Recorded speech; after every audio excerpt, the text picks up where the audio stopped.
Greetings to Borowski. This past election year in the USA saw a lot of reference to the middle class. Restore the middle class, screamed the Obama-Biden campaign.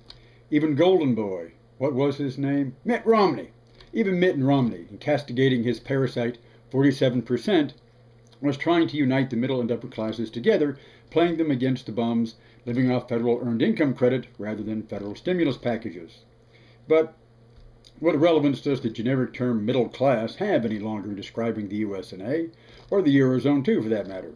Middle class, or petit bourgeoisie in classical parlance, refers to the great base of small property holders of early market societies.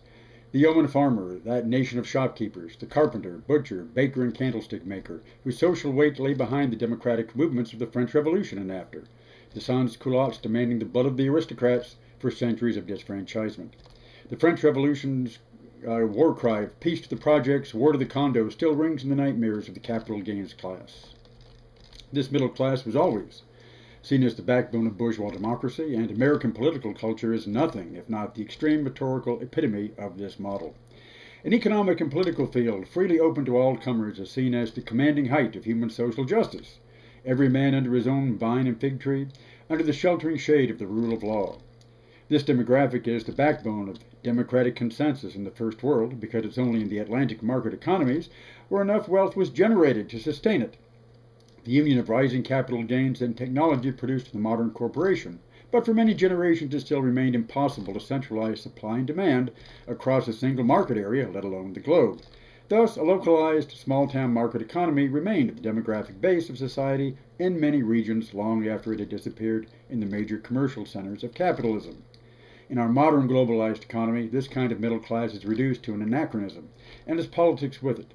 Marx foresaw this over a century and a half ago when he wrote, "The conditions of bourgeois society are too narrow to comprise the wealth created by them." And how does the bourgeoisie get over these crises? On the one hand, by enforced destruction of a mass of productive forces. On the other, by the conquest of new markets, and by the more thorough exploitation of the old ones. That is to say, by paving the way for more extensive and more destructive crises, and by diminishing the means whereby crises are prevented. The weapons with which the bourgeoisie felled feudalism to the ground are now turned against the bourgeoisie itself. The lower strata of the middle class, the small tradespeople, shopkeepers, and retired tradesmen generally, the handicraftsmen and peasants, all these sink gradually into the proletariat, partly because their diminutive capital does not suffice for the scale in which modern industry is carried on, and is swamped in the competition with the large capitalists, partly because their specialized skill is rendered worthless by new methods of production. The lower middle class, the small manufacturer, the shopkeeper, the artisan, the peasant, all these fight against the bourgeoisie to save from extinction their existence as fractions of the middle class. And this at the time of an expanding middle class in Britain and an expanding American frontier. It took a while, but the trends Marx saw in London and New York in the 1840s have finally, after world wars hot and cold, finally become the norm. The middle class, as it has been known in the USA, is being consciously destroyed by the centralized corporate economy. With it is the centralizing power of the state, its Patriot Acts and NDAAs, its ever-constricting standards of political enfranchisement, and ever-expanding definition of national security.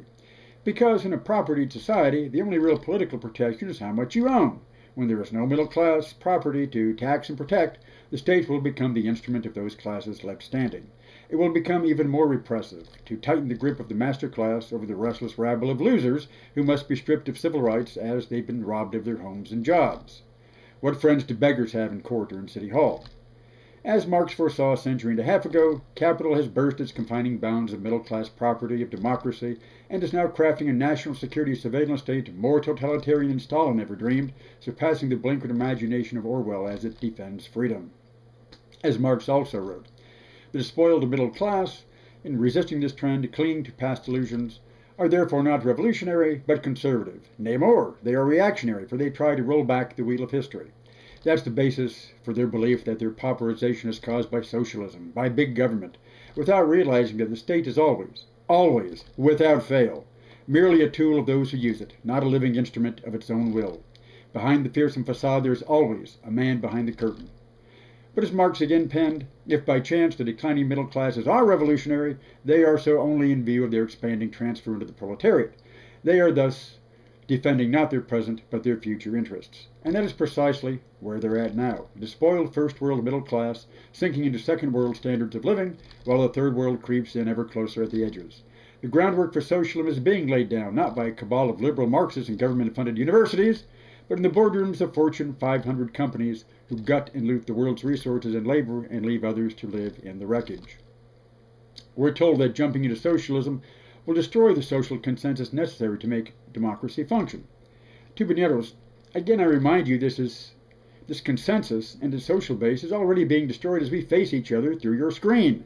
If in the past socialism was guilty of using dictatorship as a method of class war, the enemies of socialism are guilty of it today. The Fortune 500 boardrooms hate democratic democracy as much as any French aristocrat or Stalinist commissar. Whom do you think are the men behind the curtain of the military-industrial state and its Patriot Act, who are simultaneously leading the drive to disfranchise half the electorate with resurrected Jim Crow-era voting laws? Russia was able to jump from feudalism into socialism precisely because a Western-style middle class had no mass demographic basis. The same was true in China, and still remains so in most of Asia and Latin America. In such places with an impoverished, disfranchised majority, democracy could only have a socialist basis. Our present-day world economy is dominated by billionaires for whom real democracy and truly open free trade are only zip ties in the hands of real freedom, in an established power system in which democracy has come to mean a regime in which limitless private power is possessed by a class with the money and the legal mechanisms to get what they need through reducing democratic processes to formal rhetoric and manipulated endgames. Thus, we are actually going backwards to the Russia of 1917, the China of 1949, the Cuba of 1959. This historical spiral is recreating the conditions of its own destruction. But this time, Tubaneros, let's do it right, with liberty and justice for all, which by definition means social. No, let's see who this is. Hello? Who?